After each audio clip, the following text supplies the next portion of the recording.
I don't like the word optimism because it implies that we're blind to the facts, and we just go around thinking your glass is half full no matter how empty it actually is. We're realists. The data shows that things are getting better, and in this particular case, we are centuries away historically in the Western world anyway, centuries away from blaming the gods or the witches or the demons for plagues and diseases like this.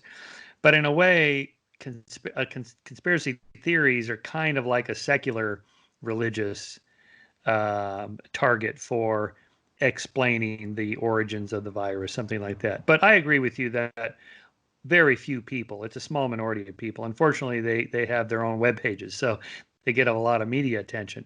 But most people want to follow the dictates of what scientists say. Even someone like Trump, who seems to often defy his scientific advisors. It's only when he thinks it's going to go against his reelection or some political reason. Otherwise, he's kind of a germaphobe, and he follows most of the dictates of science.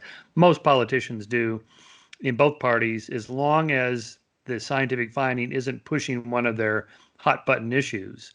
So, for example, climate change has, because of Al Gore and his film An Inconvenient Truth, climate change has kind of become associated as a left-wing liberal cause.